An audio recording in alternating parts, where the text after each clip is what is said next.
Well, good evening, everybody. On this Tuesday night, the regular season has been done and dusted. That's it, round 27, a fantastic edition of In the Sheds. Reggie, I hope you saw that one. Oh, mate, cracker, mate, cracker. Wasn't it? Good, that Loved one. it. Hey, if only Sky could have kept up to speed like that and put a bit of excitement into it all.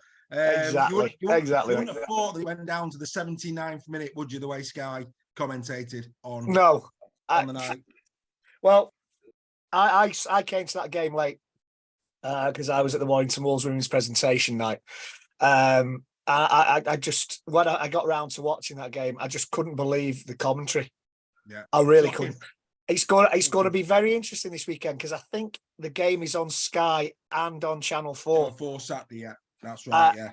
And win, lose or draw, I'm going to watch that back and I'm going to look at the difference between Sky and Channel 4 in their approach, their commentary, and just the coverage.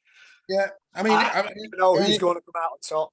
Well, if you want, like I say, on the In the Sheds when we did that, there was a moment there where Catalan and Salford are 8 apiece. Warrington have been pulled back by Huddersfield after the price dry. That's on. There's 4 points in it at Leigh. Saints are winning comfy at Hull FC. It's absolutely game on, and it's just the usual drab. Let's just, where was that? I appreciate that reporters all around the grounds and they put the odd try up, but really, there should have been a bit of it's like the Leigh and Hull FC, the points difference and all the rest of it. I mean, they should have been over that and creating a bit of theatre and a bit of drama. But it just didn't happen, and such a missed opportunity. It was a bit of an anticlimax. I mean, the commentary treated it as an anticlimax. Maybe they were devastated that Saints didn't win the League Leader Shield. You never know, but you never know. But the way they commentated it could have been a mid-season game, and with no other games going on, it was just soulless. That was the word I used. Soulless. For me, I'd have had a separate studio with somebody in it with the tries, and when something happened, over you go. And I mean, if all they wanted to do was commentate on the game, go to a central point where you can get a bit of razzmatazz, then back to the game that they're showing. Yeah, great idea. Actually put an injection of. I put a bit of an injection into the commentary team during the live game, but I mean, anyway. Yeah. Freddie McGilvey said that we did a great job on Super League Raw. He put a comment on YouTube. Cheers for that, Freddie. Freddie is watching. Good to see you, sir. Joel Scholes is with us. Kev Ogden's with us, as always. Steph Sales with us. Darren Saletico's with us. They're all coming in. It's marvellous. Right. Nice. As you can see there on the screen, 6,138 now in the forum. Brilliant. One and all. So let's do some surprises. Let's kick off with a surprise. The first surprise, mate, I don't know about you. Who would have thought it?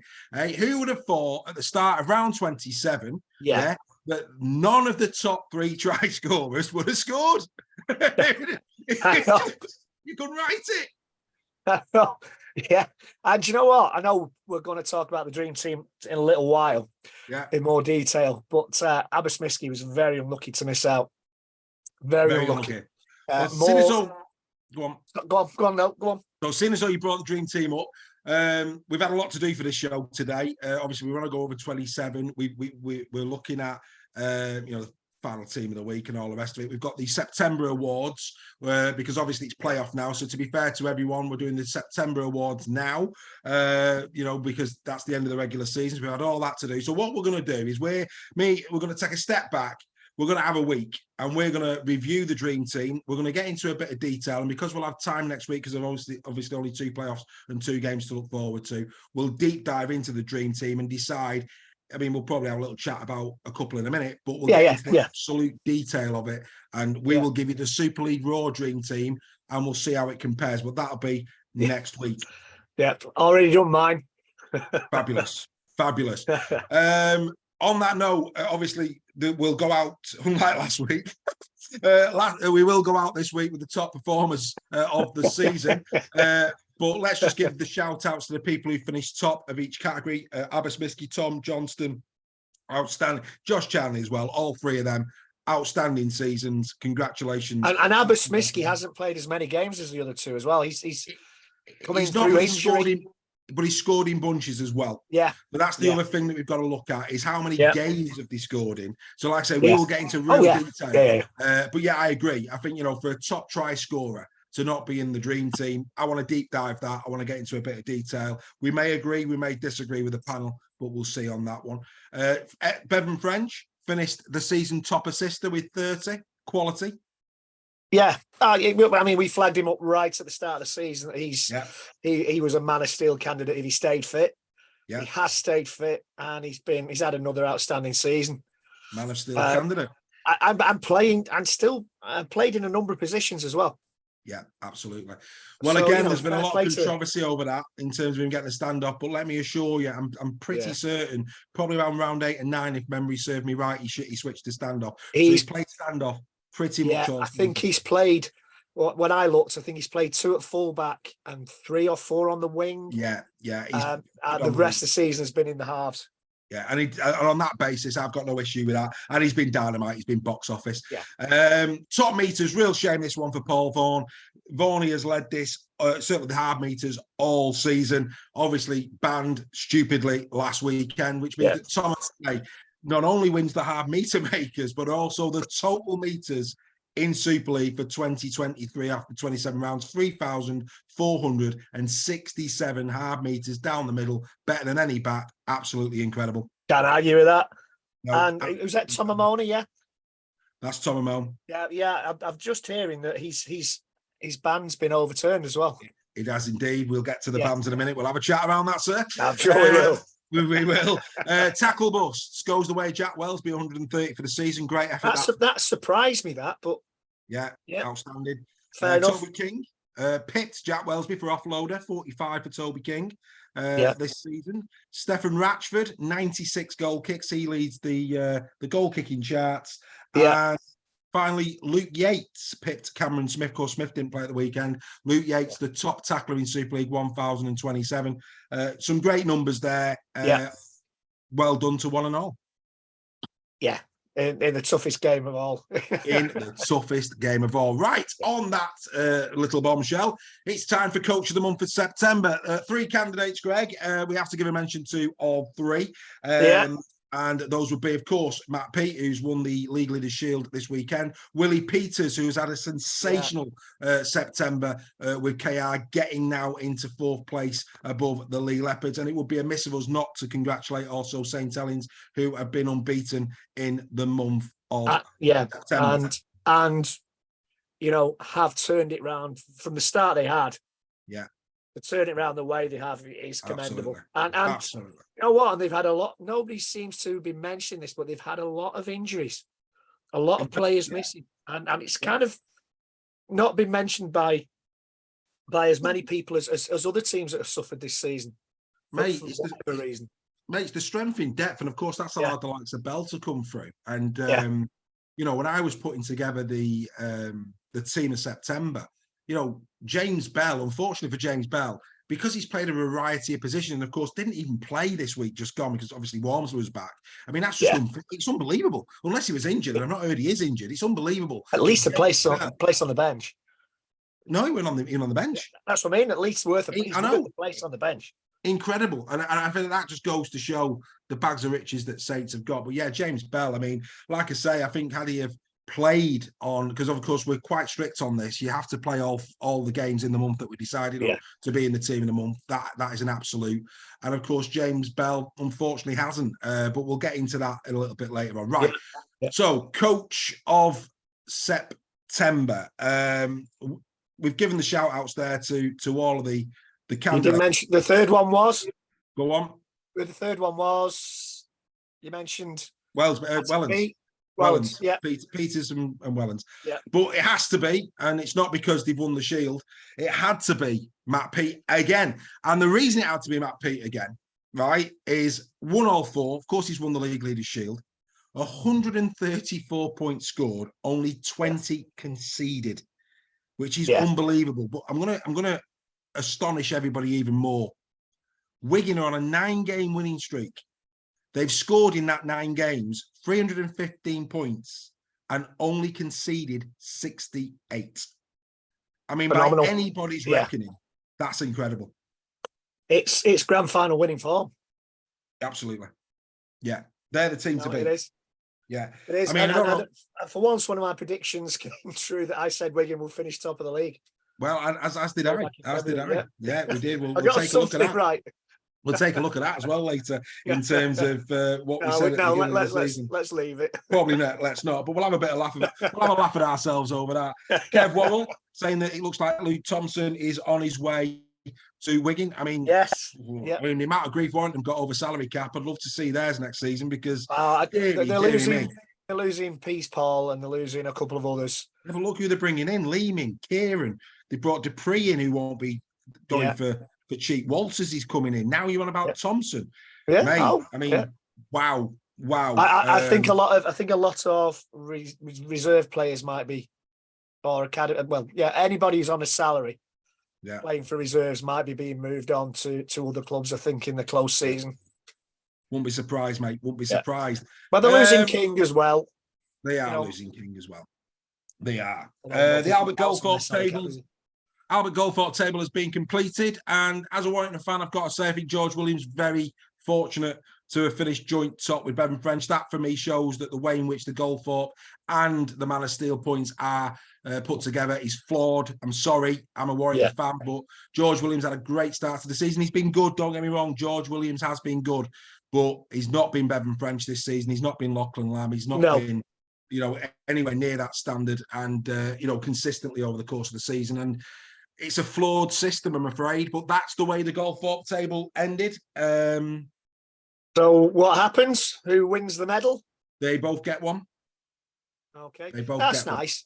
That's nice. You used to have to share it 6 months each in my day. Yes, absolutely. Well, not no. They both. I think they both get a medal. But there you go. Right, you mentioned it. The dream team. Don't really want to go into this too much tonight because we will come back to it. No, but I knew we were going to mention it. Yeah. I think the big bones of contention, I think at full-back, it was a shootout between Wellesby and Field. I think Minchella's had a good season, but probably, and again, we'll deep dive that. We'll get into some detail over that one. In the centres, I think nobody would have any argument. I'd be amazed if Wardle wasn't ours.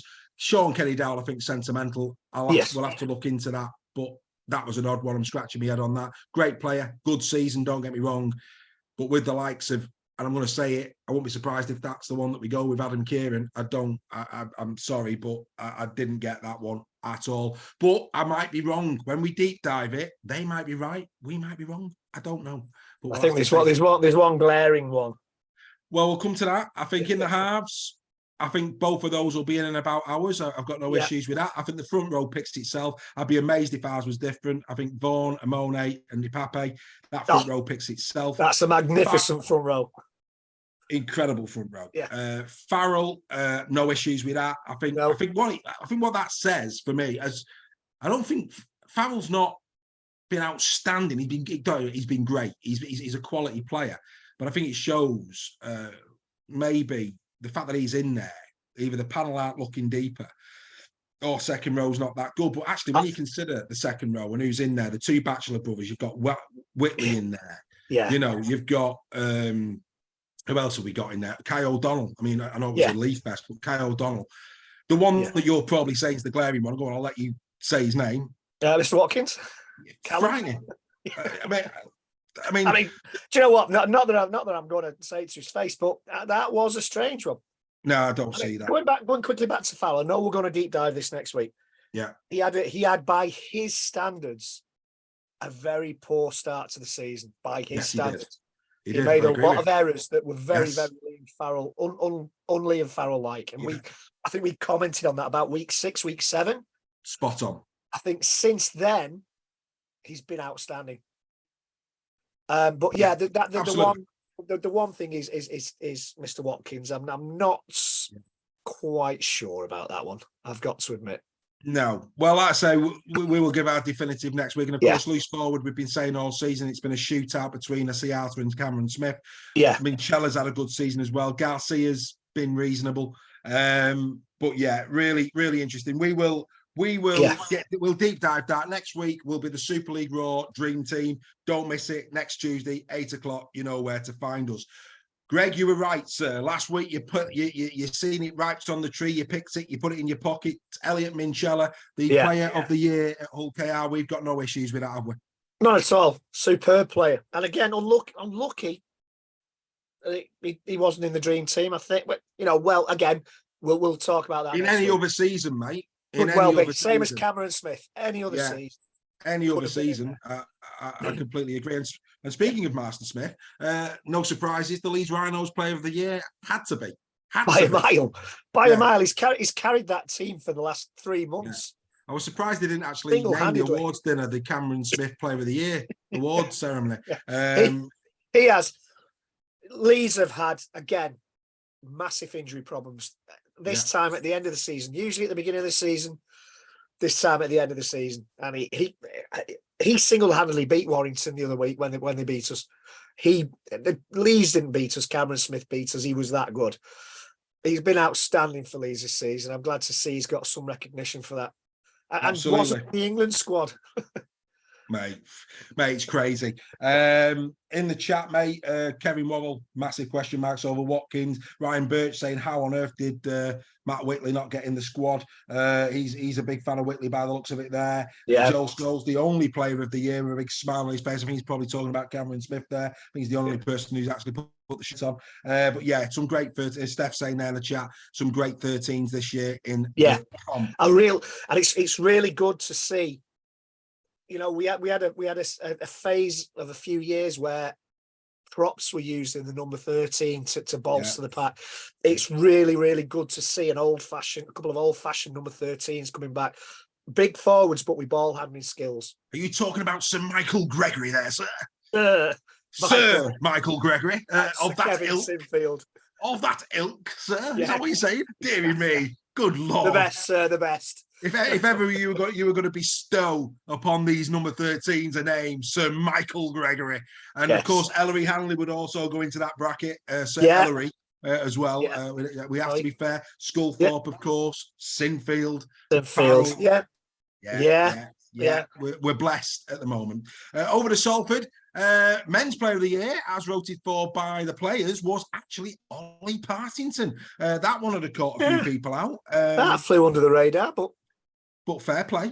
That's a good accolade to have your colleagues. Yes. Vote for that. Yeah. On his debut season at Salford. Yeah, good on him. Good on him. Both the coaches and supporters Player of the Year, though, went the way of Ryan Briley.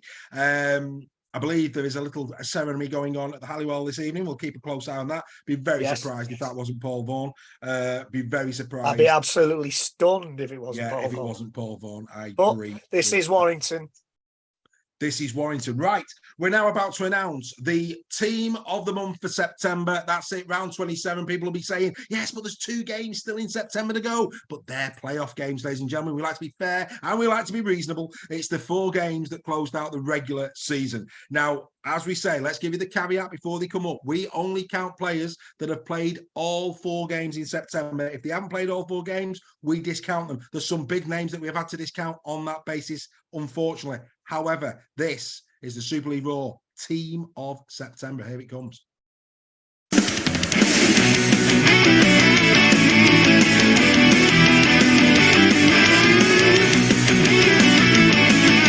there it is. There's your team of the month of September. I'm going to go through it as I always do with you, Greg, as we do. But straight off the bat, yes, you're not seeing double vision. Tom Amone has been in the team of the month every month of the season, the only player to do it. Congratulations to Tom Amone. Outstanding season. What a season that guy has had. Incredible. If you'd have said to me, I think we both said Leigh would not get relegated. Yeah. But for Leigh to finish top 6, and not just top 6, but had a chance to finish in 4th. Yeah. But to have so many players in the dream team, and for Tom Amone to be so good all season, incredible. The guy's a beast. He really is a beast. He's superb. He is. Superb player. Outstanding. Right, we kick off then. Jay Field at full back. In the 4 games that he played in September, Mr. Field scored 4 tries, made 5 tries, did 25 tackle busts in those games. He had 3 clean breaks. He ran for 523 metres. That's an average carry of 7.8 metres per carry. Field in the back end of the season. Again, another player who had a pretty slow start, as you were saying about Farrell. Yeah. But he's really coming to the fore now. A man of the match performance against Leeds. Yeah. Not been quite as explosive this season. No. I think maybe some teams have worked him out, but still lethal. Potent. Still lethal on his day. Yeah, he's not quite as been as explosive as I said as last season, but he's still a great player. He most certainly. He would walk into any Super League side. That guy. It would. Kev Wall there saying Vaughan has to be the Warrington Wolves, and we agree with that, Kev. Right, number 2, no surprises. He was there last month. He's back again this month. Abbas Miski, a sensational end to the season. 7 tries in the month of September, 23 tackle busts, 6 clean breaks, ran for 526 metres, an average of 8.7 metres a carry. Mr. Miski, outstanding. Yeah, quite a few assists as well. Yes, yeah. No. Surprisingly, no. Over the season. Over the season. Yeah, not in September. Sorry. Yeah. Go on, mate. Go on. Again, somebody with blistering pace. Where do Wigan keep pulling these wingers from? It's incredible. The conveyor belt that Wigan have got of wingers. You know, he's keeping some big names out the team. Well, Miski, mate, he's probably. We said this before. He's probably on a song there, and will they be able to keep him when his contract comes up for renewal? Because he's gone from nowhere to being one of the best in the comp, bar none. Yeah. His strike rate is as good as anybody's. Absolutely incredible. Right, centre, Mark Percival, incredible September for Percival. 2 tries, 1 assist. 15 goals from 18 attempts, an 83% conversion rate with the boot, 29 tackle busts, 5 clean breaks, 61 tackles in defence, 4 offloads, 428 metres for 7.5 metres per carry. Percival, again, coming good at the right time of the season for Saints. Yeah, and again, somebody's had to contend with injuries. Yeah. He's just a superb player. Class. If he could have stayed, imagine what his stats would be if he could have stayed injury free. Yeah, all of his career. He's one of the most. He's one of the most unfortunate players in that regard. That his hamstrings seem to let him down consistently. Yeah, I think this season's probably been one of his best for that. He's still had his injury problems, though. He has, but he's been pretty healthy this year compared to other years. At 4, Jake Wardle, again, another player who's really starting to come to the fore. 6 tries, 1 assist, 14 tackle busts, 6 clean breaks, 55 tackles, 318 metres for 6.6 average.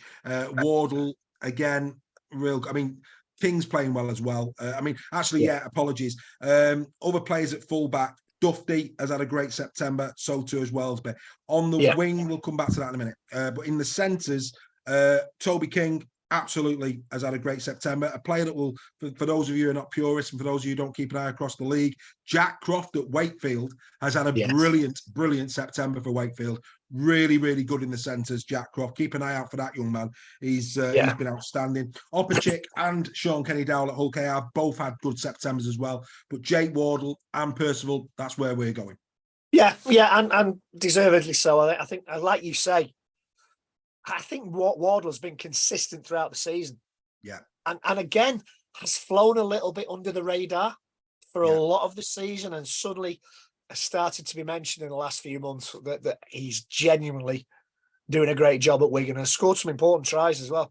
Mate, he scored half of his tries in September. Yeah, says it all. Scored some important tries. Yeah. Absolutely.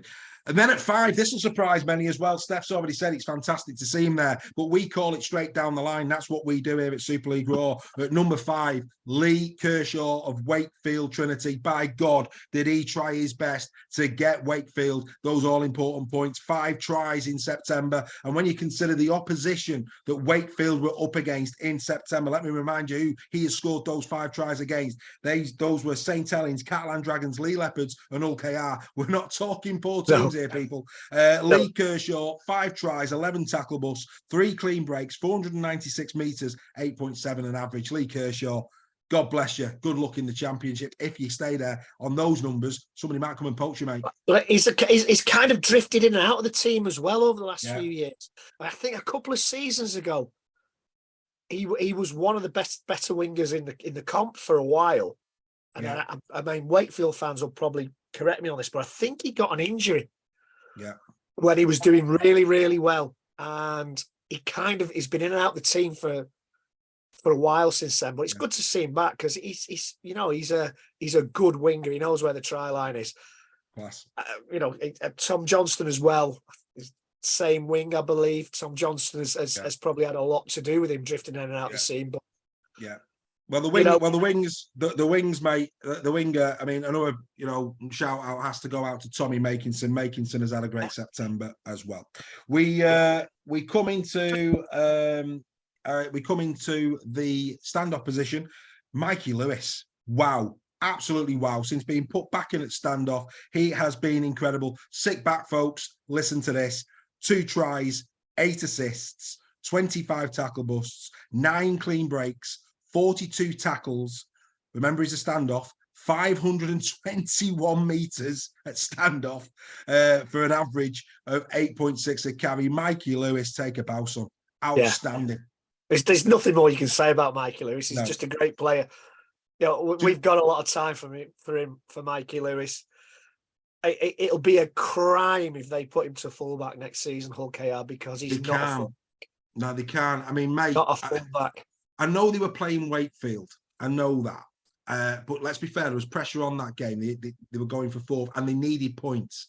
Yeah. And Mikey Lewis on Friday night, for me, that was coming of age stuff. He grabbed that team by the scruff of the neck. He said, right, I'm gonna lead you around this pitch. I'm gonna lay down the platform. Yeah, I agree. And he did it incredibly well. It's a coming of age performance for me that on Friday for Mikey Lewis. It was I think I didn't see the full game.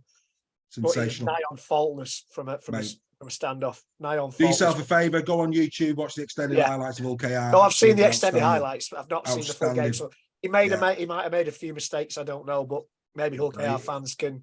Flawless, mate. It was flawless. We've sang his praises for a couple of seasons now. Yeah. There's nothing not to like about Mikey Lewis when he's on form. No. Spot on. And this hasn't happened a lot, but he's his compadre there, Brad Schneider, he gets the scrum half position.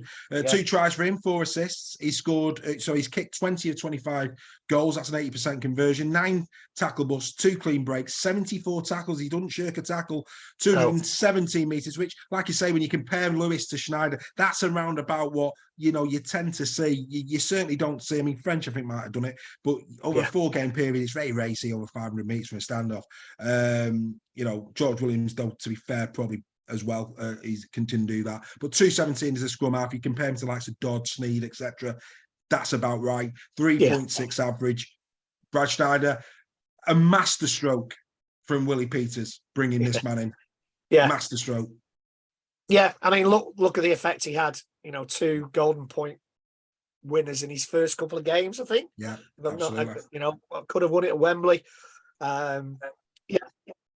Again, very, very, as you say, a very shrewd signing to pluck this guy from Australia and put, Jordan Abdul has been really, really unfortunate with injuries. Yeah, but he's been replaced with a player who, literally has got the Midas touch with his goal. And let's be fair, mate, when the Penrith Panthers come knocking, you've got to be a player, haven't you? Yeah. You've got to be a player. Right, there he is, the man himself, Tom Amone, 10 tackle busts in the month of September, 1 clean break, 115 tackles in defence from him, 592 metres down the middle, 7.7 average. It's just beast mode. It's frightening. Yeah, it is. And do you know what? This is now the task for Leigh. Leigh have done exceptionally well. I think even beyond the wildest imaginations of any Leigh fan, what they've done this season, the task now is to build on the platform that players like Tom Amone and John Asiata have made and Lachlan Lamb, and push for the top 2 next season, top 2 or 3 next season.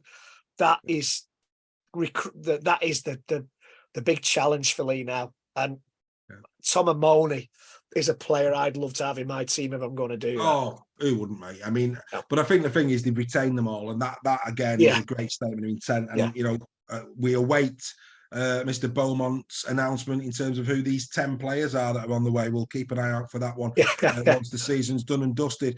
At number 9, Edwin Pape, not his first time in the team of the month either. 2 tries, 2 assists, 18 tackle breaks, 3 clean breaks, 17 runs from dummy half, 118 tackles, again, good defending, 361 metres, 6.6 a carry.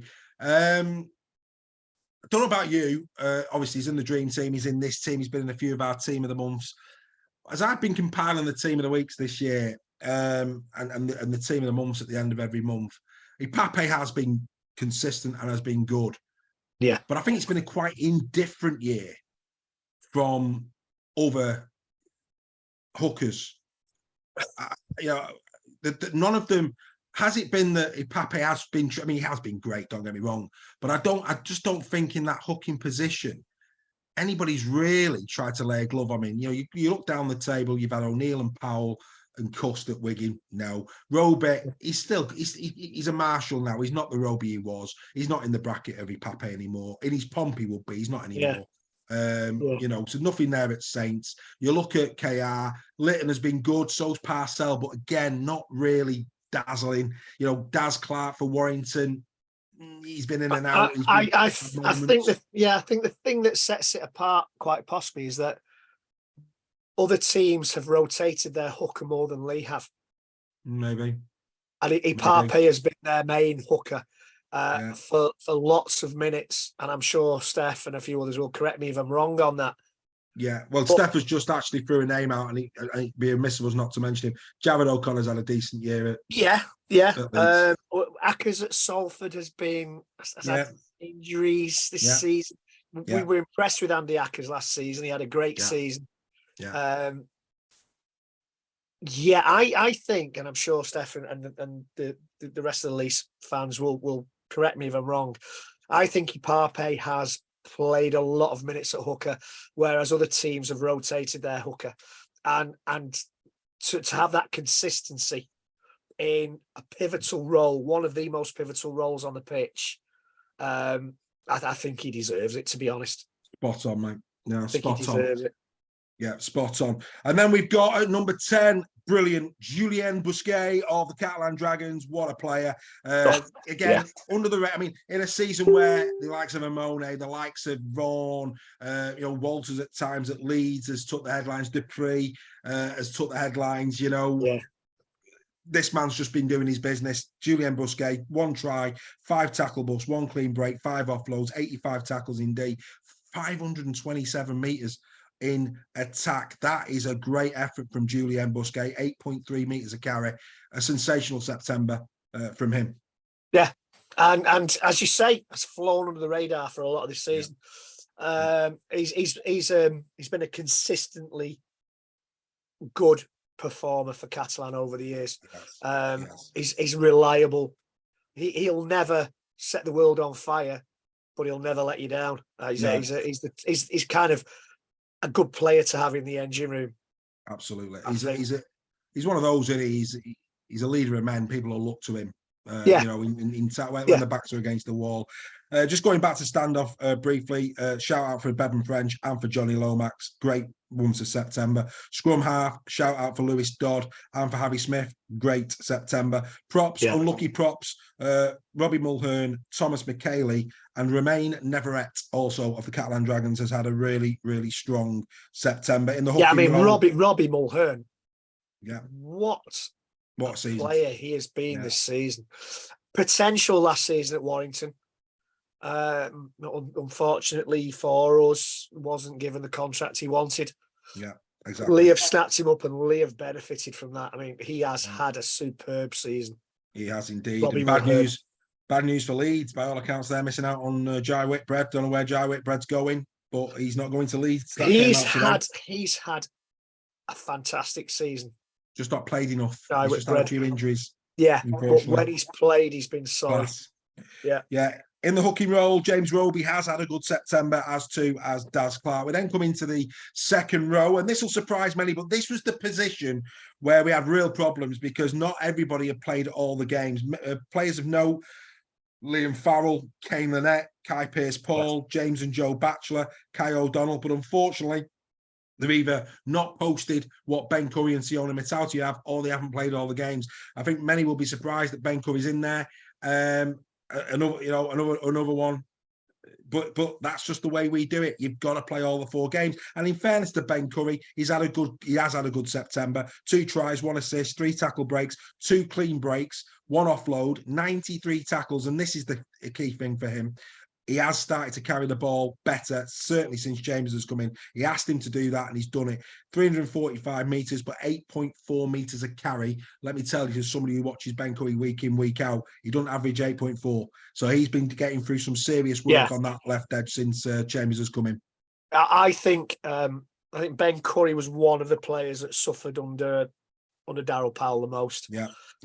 I think Darryl Powell, from what I've heard, tried to change his game. He's taken a lot of criticism from Warrington fans this season. Some might say deservedly. Yeah. But since Powell left, he's kind of recovering some of his old form. The injuries that he had were devastating. The knee injuries he had were devastating for a player who relied on pace. But yeah, I'm happy to see Ben Curry there because I got a lot of time for Ben Curry. Go on. Steph here. This is a belter. He said he's almost as good as the Curry we had after the Cas game, Dave. He's on fire. He's Steph this season. He likes a one-liner, the boy. And then in 12, Sione Matauti. What? I mean, people will say, yeah, but he's played prop. You could not overlook Sione Matauti for Team of the Month this month. You really couldn't. I mean, incredible. 16 tackle breaks, 2 offloads, 72 tackles, 527 metres in second row. That's exceptional. 8.5 an average. Sione Matauti just had to be in there. He's been outstanding for St. Helens in the month of September. Yeah, and you read those figures and the effort he's put in, and no wonder he wanted to lie down at the end of the Warrington game.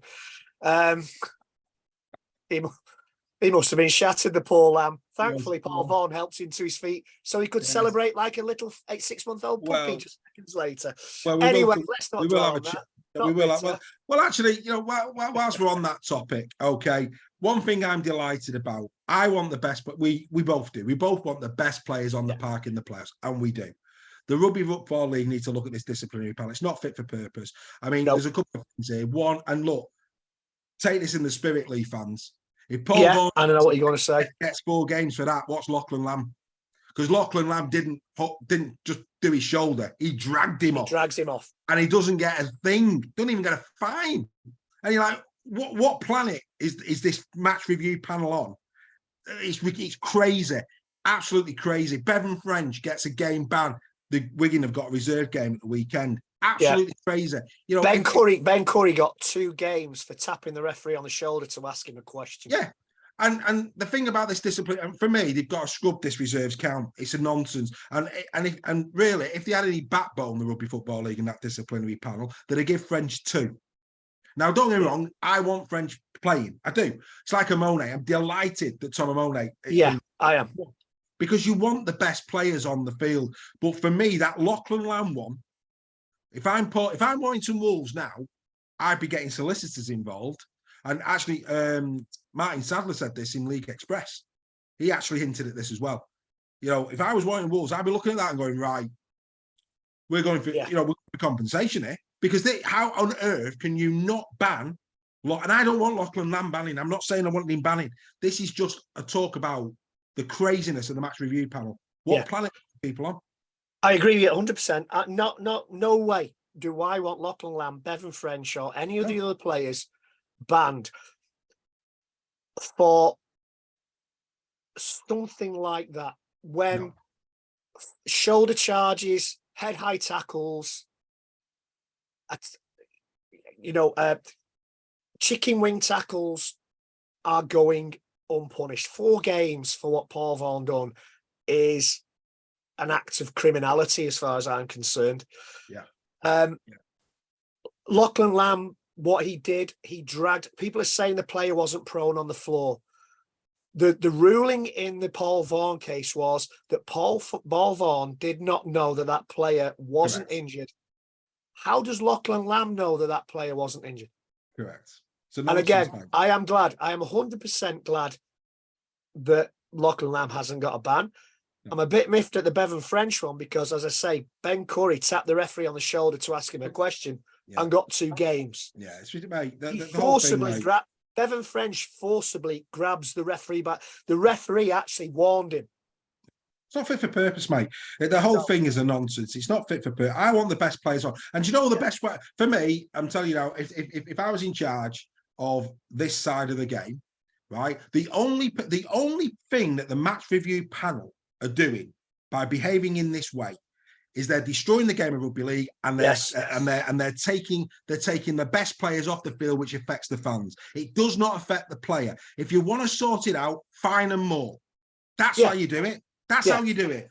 Hit them in the pocket. That's what you do. What you don't do is what you're doing at the minute, which is banning them, which is reducing the quality of our product. And it's the hard-paying public that go through the turnstiles who deserve to say the best players in the competition are being deprived of it. And when it comes to the business end of the season, like now, we want the best teams, unless injuries are at play, the best sides possible, going toe-to-toe and giving us a spectacle, whether we support the team or we don't. That's what we want. Yeah, that's and it goes deeper, Dave.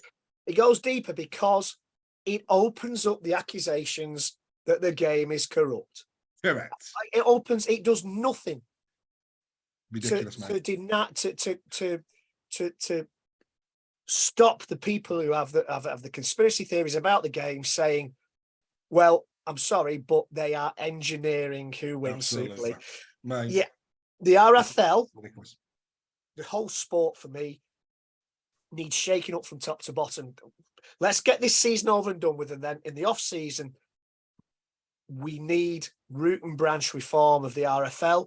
They need to get rid of the MRP. They need to get rid of the disciplinary panel. It has to go to a point system. You get you get points per yellow card. It adds up. You get a ban. A red card. Or give them lessons.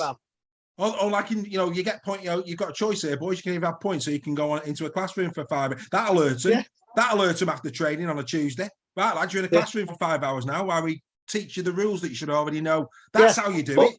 A point system. Yeah. A yellow card is a point. You get 4 points, get a match ban. A red card, a match ban. 2 red cards, 2 match bans. They are picking up on things that happen in a split second. Yeah, ridiculous. It's ridiculous, man. They are looking. You can imagine them. They are actually. The impression they give is they are looking for reasons to ban players. Crazy, mate. They're looking for headlines, mate, but it's the wrong headlines. They're destroying the sport. The MRP and the discipline panel, and we all know who sits on that discipline panel. Talk about poacher term gamekeeper. Yeah, it's destroying the game. Stop it. Everybody on Saturday wants to see Paul Vaughan go up against Alex Walmsley. We do. Absolutely. 100%. What a matchup that is. But we're robbed of that. Matautia in the Challenge Cup final, 2 brothers coming up against each other. What do? They ban one of them. Yeah, it's ridiculous, mate. We have a shirt designed around Ashton. Mate. I'm sorry. I'm going to stop you mid-flow. We're 46 minutes in. We haven't even got to the highlights yet. We've got to get going. You get me started there. Morgan Smithies. Right, Morgan Smithies. Lastly, Morgan Smithies. Again, shout-outs. James Bell, outstanding. Unfortunately, didn't play at the weekend. Cam Smith, outstanding. Again, didn't play at the weekend. Minchella's been good. Garcia's been good. However, has come to the top in September on that basis. Morgan Smithies, 1 assist, 115 tackles out of loose forward, superb. 320 metres, 5.8 average. But here's one for you, Reggie. Are you ready? Morgan Smithies in 4 games, 0 penalties, 0 errors. Wow.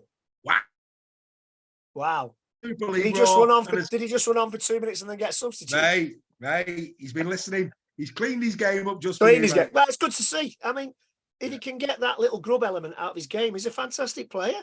Absolutely, mate. Absolutely. He's a great player. We've talked enough. Let's get some action on the screen. Here, the tries of round number 27. Sorry for my rant, sir. I do apologise. It's perfectly fine. Here come the tries of the round.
the day.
Farewell to Will Price. Good luck in the NRL at the Newcastle Knights. A fantastic way of ending the tries of the week for round number 27, Greg.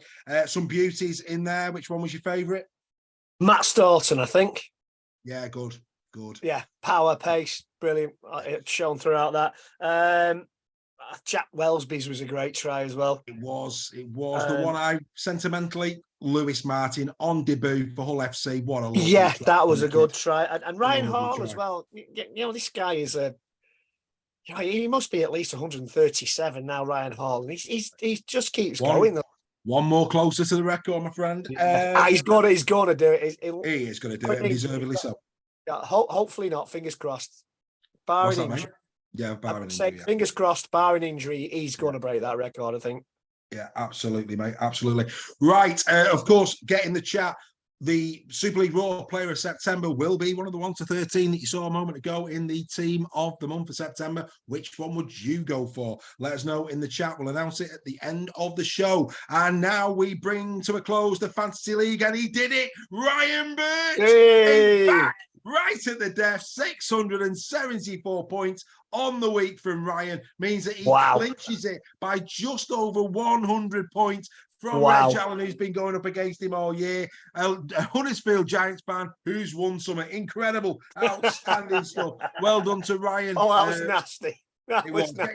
Get in touch when the shirts are launched, and we'll get that sorted for you. But yeah, well done to Ryan Birch. We'll do it all again in 2024. But Ryan Birch is the Super League Raw Fans Forum Fantasy League winner 2023. Well done, well done, sir. Outstanding. And just because we can, let's bask in our glory just a little bit. A little known team called Super League Raw scored 810 points and were the highest on the week. A little team called Super League Raw. But anyway, not as good as Ryan over the course of the season. Big things next season expected of them. Absolutely. Well done, Ryan. Really pleased for you. Watched us every week and pulled it out the bag. Went quiet for a few weeks, did our Ryan? But he's back now. So might have been on holiday. Good effort, mate. Right, let's get into the top performers now for round 24. Here we go. 24, 27 as well. What am I on about?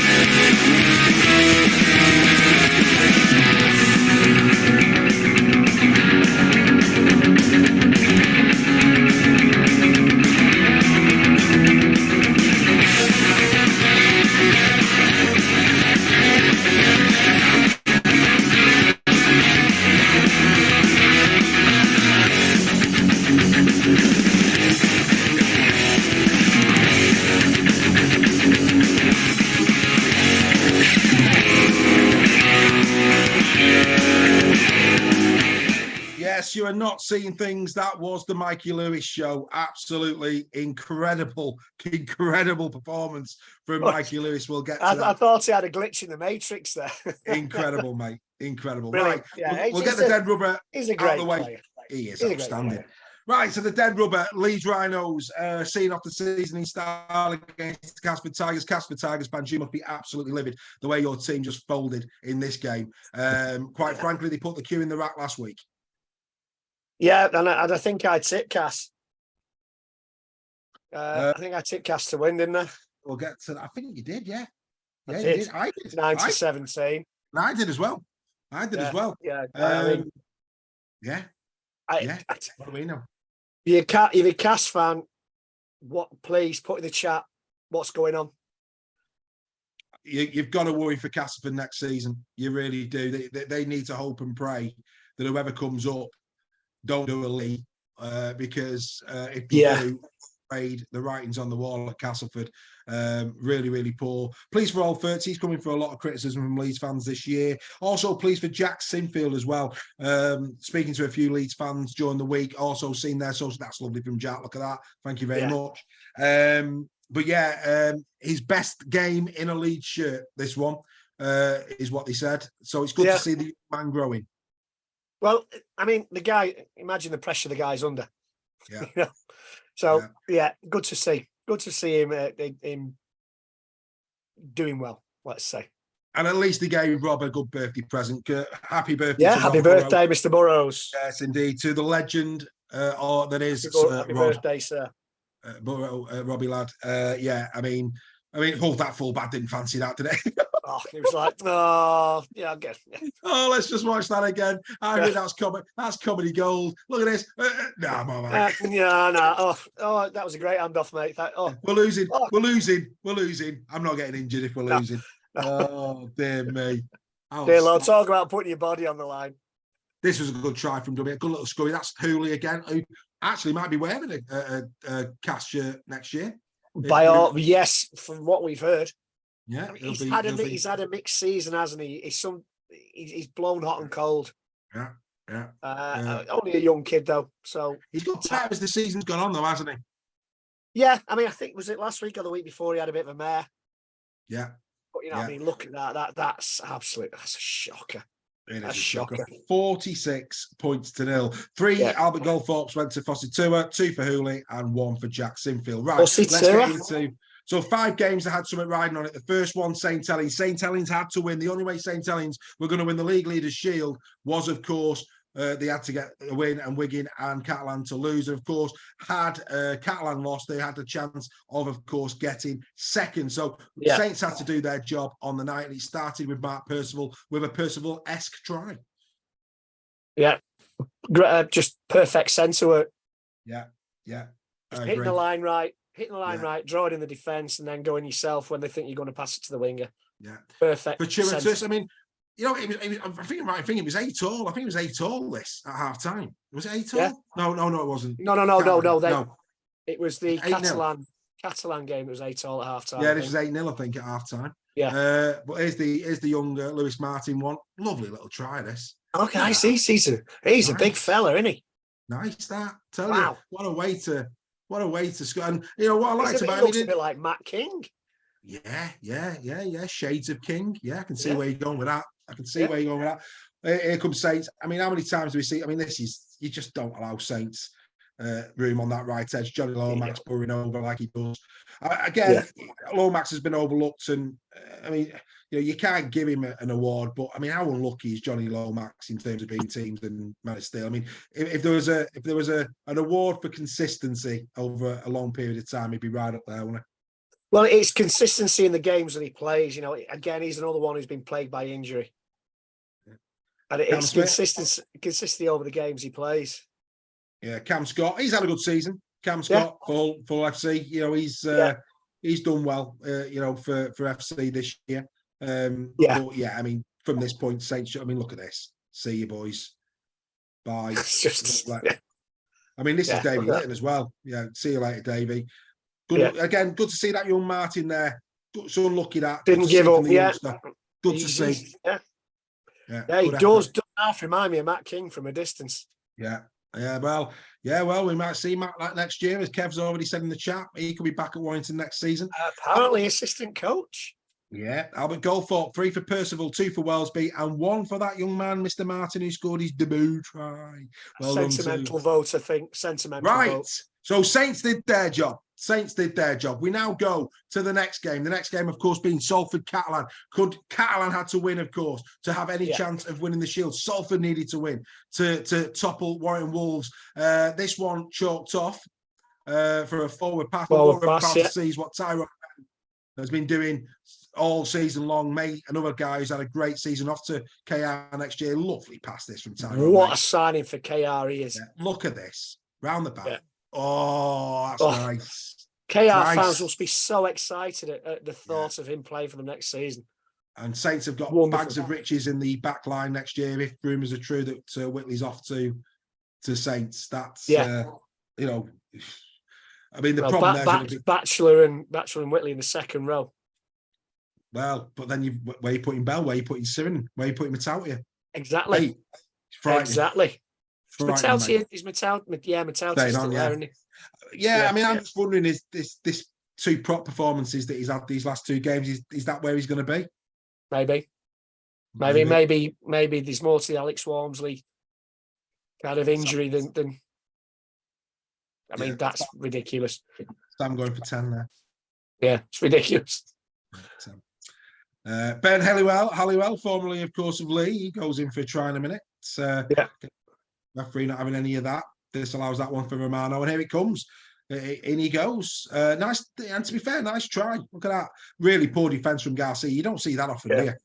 No, and you could almost hear John Wells explode when he thought that Warrington were going to drop out the 6th and Salford replacing at that point. Yeah. It was game on at this point, mate. Absolute game on. That's the happiest I've seen John Wells in about 10 years.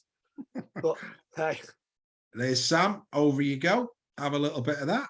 Lovely. Yeah, I mean, he's not set the world on fire this season, but scored some important drop goals. He has indeed. This was nice from McMeekin. That's nice. He's running into form as well. McMeekin back into second row, mate. Into second row. Exactly. Look at this for a cheeky show and go. Oh! There we go, mate. Let's have a look at that again. Lovely show. Look at this. There you go. Poor defence. Poor defence. Yeah, he's not going to be happy, Tim. There, he's been absolutely done. He's not had the season that he should have had. Tim Lafay, has he? After last season, he was outstanding. Well, mate, surprisingly, seems to have drifted in and out this season. Mate, when we put the poll out in terms of Salford, who would, as a neutral fans form, who would you have as your player of the year? Ryan Briley got the vote for that, but there was a couple in the chat saying Tim Lafay. I don't see that personally this year. He's drifted in and out this season. Nobody likes Tim Lafay more than me. I mean, massive contender for the try of the season, Tim Lafay, I would say. I'm still married to that try, sir. Well, again, you've heard it here first, folks. Next week on Super League Raw, we will have a tries of the season. You will be voting who is your favourite. We've compiled the best tries of the 27 rounds. Oh yes, it's all set up. Good to go. I'm not allowed to vote. and you are going to be able to vote for your favourite try of 2027. And let me tell you, there's some absolute beauties that you're going to be watching next week on this show. So keep your eyes peeled for that one. Albert Goldthorpe medal, 3 for Sam Tompkins, 2 for Ben Garcia, fortunately, I think. And to be fair to Tompkins, he had for the 70 minutes he was on the pitch, he had a good game. He brought the water on well in the last minute, yeah. He played well, did Sam, and one for Mark Sneed. So that's how that one went. But so now, of course, we know the score. Warrington had to win anyway. As long as they won at Huddersfield, they were going to be in the 6th position. Catalan now were praying and hoping that Leigh could do them a favour at Wigan. We'll go to that in a minute. Warrington got off to the dream start at Huddersfield. 2 quick fire tries from the Warrington Wolves. And in fairness, Huddersfield never looked like pulling them back in, albeit they did give them a scare. It was close at one point. It really was. I was following this game live updates and they pulled it back, and I'm thinking, here we go. I mean, big raps to Jordy Crowther. Mate, he has been played really well since he came over from Wakefield. Really has. That's poor defence, I'm afraid. It is poor defence. I don't like the Red Sea. Or the Maroon Sea, as the Aussies Maroon would say. Sea. And Chris McQueen, interesting that the 2 try scores for Huddersfield were 2 players that won't be there now next season. Of course, McQueen retiring, and this is what Chris McQueen's all about. Playing on the left, not the right edge, but, Conor Wrench will be disappointed there. But Conor Wrench does a tremendous tackle in the second half for Warrington. That's what McQueen does best. Crashing onto the ball. That's great footwork. I hope he gets his chance. I hope he gets his chance for the Knights. I really do. Yeah, Jake Connor last week. He's got the potential to be a world-class player. Jake Connor last week, no look kicks. This week, couldn't hit a cow's backside with a banjo. But that's another story. As you know, I did the comms for YTV for the full match. These Albert Goldthorpe medal, 3 for Stephen Ratchford. Yes, he get the goals and he kicked them all well. But no, 2 for Chris McQueen. Can sort of understand that. 1 for Danny Walker. Greg, you mentioned him. How Crowther was not in the Goldthorpe, I don't know. Joe Philbin as well. Yeah. Joe Philbin came off the bench, mate, and Philbin had a wow of a game. I know Joel was there. Joel getting the chat. James Harrison was superb. Harrison had a good game. He did. He had a good game. Mate, it is. I don't know what it is. It's the Sky factor. It's showbiz. It's not the players but the hard grafting that get the accolades. It's the showbiz. And as Martin was saying at the start of the season, the Man of Steel should be about the Paul Vaughns, the Alex Walmsleys, the Tom Amonis, not the show ponies that just benefit from their hard work. Although I wouldn't call any professional rugby league player but this is a show pony to the face. But the Man of Steel is somebody who makes the hard yards. Somebody who tackles. Has to be. I agree. Totally. Alex Walmsley hasn't been Man of Steel. I'll never know. He's a catastrophe, mate. Catastrophe. Never know. He just epitomises rugby league, that guy, in his career. Yeah. Joel's in the chat. Completely agrees with me. Philbin, outstanding. He also mentions Clark and Dufty in dispatches. I get that. But it's interesting, isn't it? There's Joel at the ground. He watched the full game, calling it like I did. I've watched the game. How can we as rugby league supporters, these guys get paid?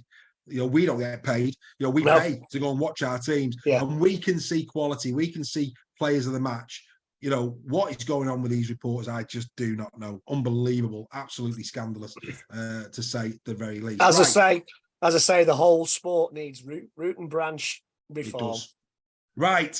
Welcome to the Mikey Lewis show. This was incredible. And trust me, the highlight reel doesn't do him justice. He was fantastic all around the field. Lovely little kick. Backs Jack Walker. He's been another astute signing from Willie Peters, Jack Walker. I think that's a good signing for Hull FC next year. I like Jack Walker. I think he's a good player. But can only get better if he stays injury free. Yeah, here he goes now. Show and go. He says, I'll have my own try-tart. Beautiful. That's Andy Gregory-esque. Andy Gregory-esque. Yeah, that is Andy Gregory-esque, that play. It's Gregory. Yes, that's 2 Gregorys we talked about. Yeah. Credit to Wakey. Schneider not finding touch and in 2 play the balls they're in. Kalepi Tanginoa again. 7, I think it's, what did I say he was? Let me just remind myself. Kalepi Tanginoa, 3 tries in 7 games for Wakey. He's been a stalwart for Wakey for a while, hasn't he? And again, another player that's suffered from injuries. Yeah, that hasn't quite. He steamrolled Mikey there. To be fair. Yeah, injury free. He's a dream team contender in days gone by. Tanginoa. Spot on, mate. Staunton there going in for his first of 2, and then Liam Kay. Please for Liam Kay as well, Greg. Yeah. He's played well. Yeah, he was at Toronto for a while, wasn't he? I think he was. Salford and Toronto, but he's a solid player. He's one of those players that just puts a good shift in and never gets the credit he deserves. Yeah, every time he plays. It's a good run that from Schneider. Lovely angle, opened up perfectly for him. No issues. Tell you, mate, KR, it's dark horses. Dark horses. They really are. They're coming good. They've got strike everything. Look at this from Opperchip. Have a bit of that. They've just got everything at the minute. everything. Their fans must be pinching us. Hull KR, Leigh. It's great. It's fantastic that these teams are getting in and there's new names getting into the top 6. I think it's fantastic. I really do. It's what the sport needs. Here goes, Mike. Here's your try, I think. Beautiful that from Lewis. Up you get. Thank you very much. Yeah. Go. Have a second. Look at that. Beautiful. Yeah.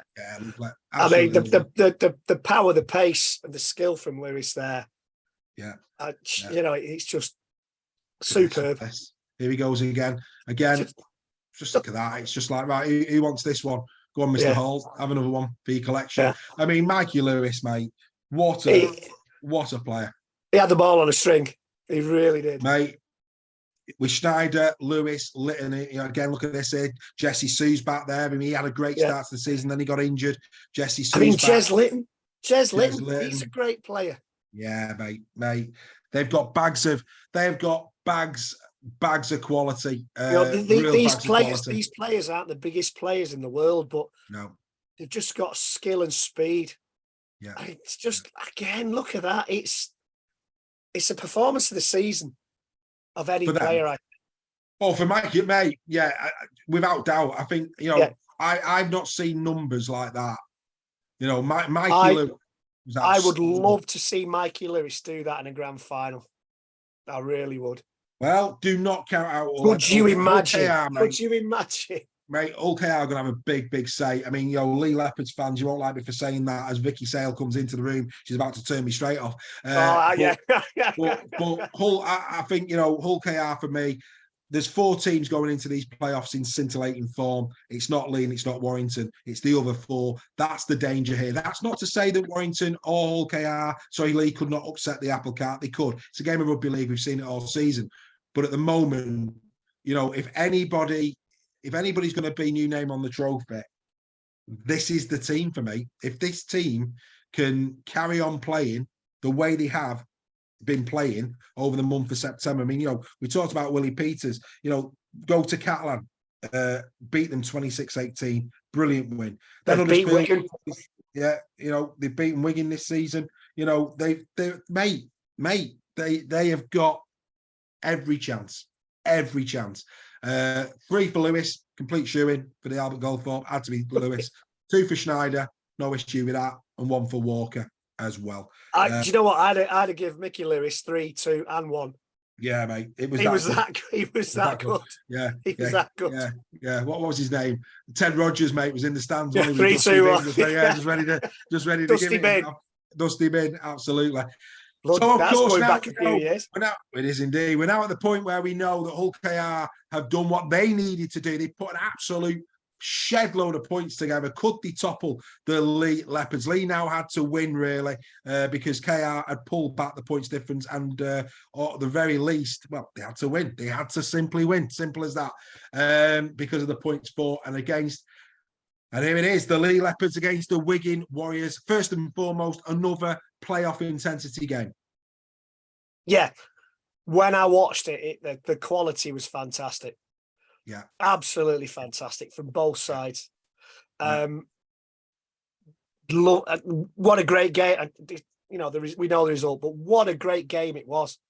Yeah. What a great game. Yeah. Sensational, mate. It had everything. It had drama. It had, we'll get to the decisions in a minute.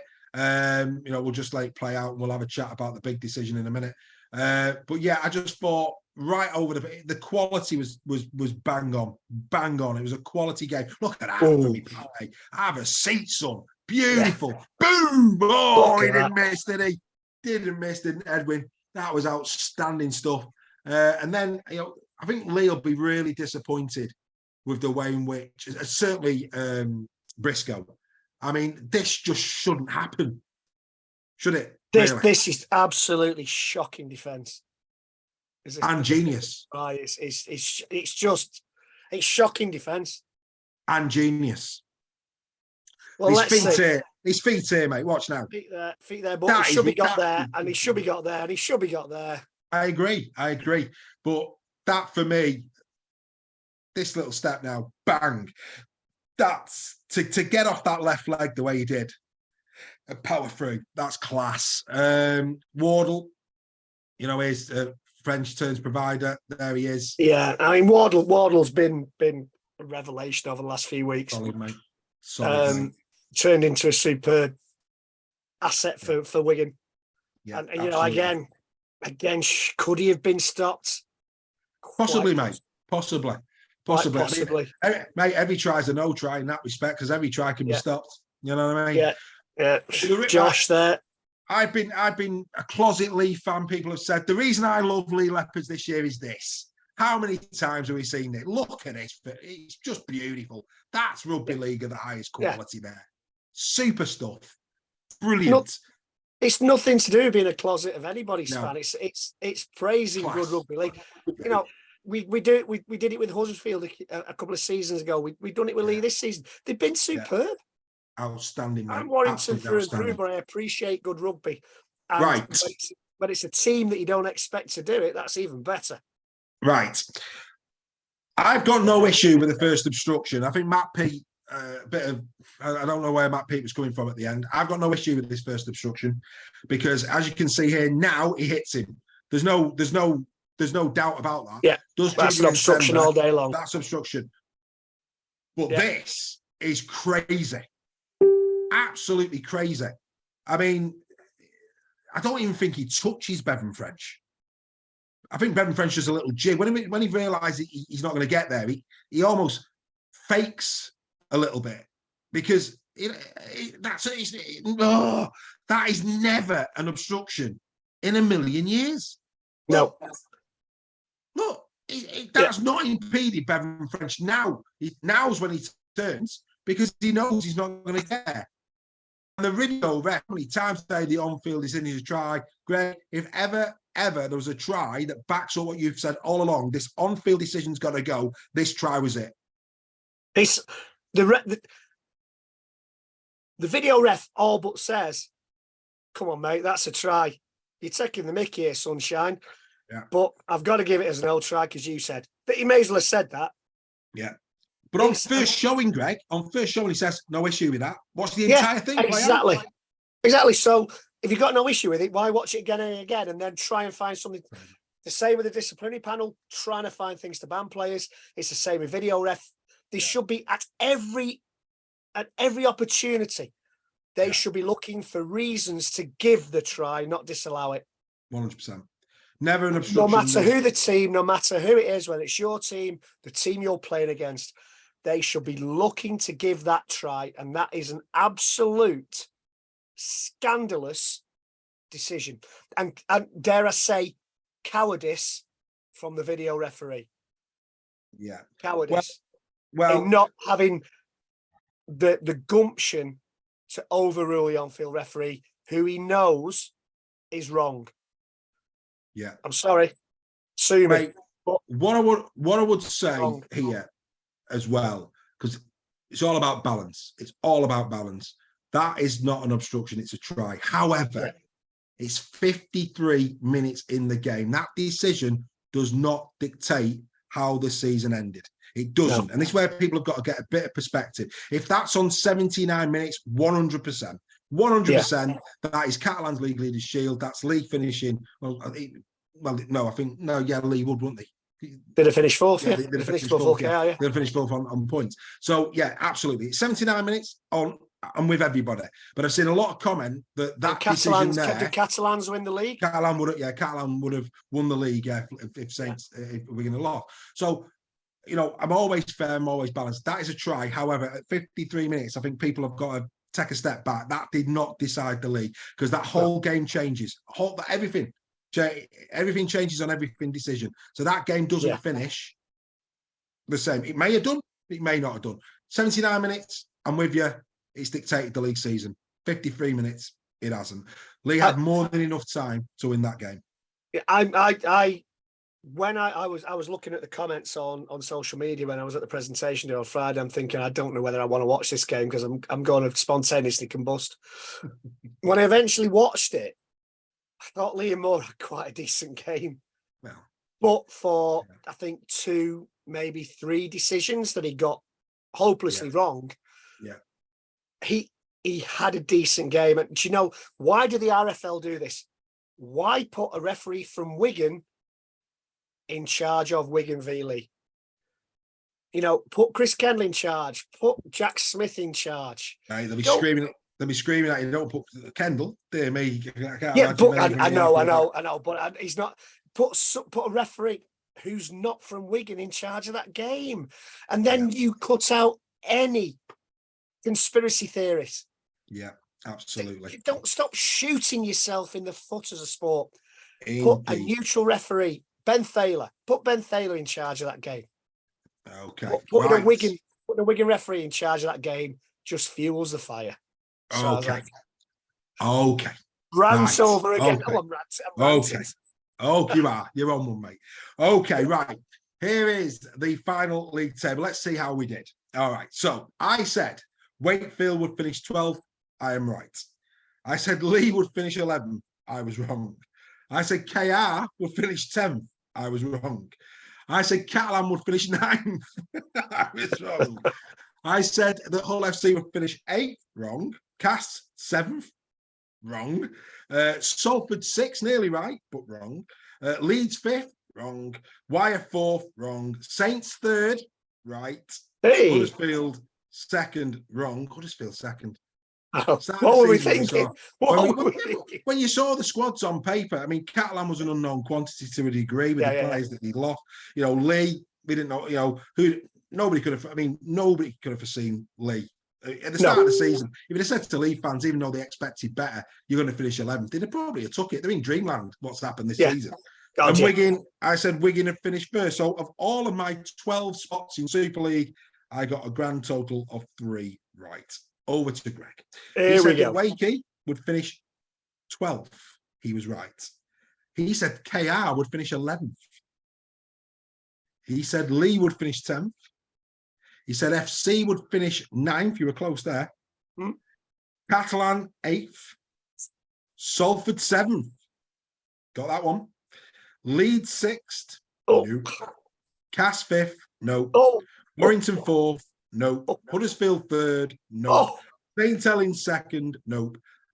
Wigan first 1. So both of us got 3 right out of a total. Unbelievable. We'll can I be the one to say it? Stop the league now.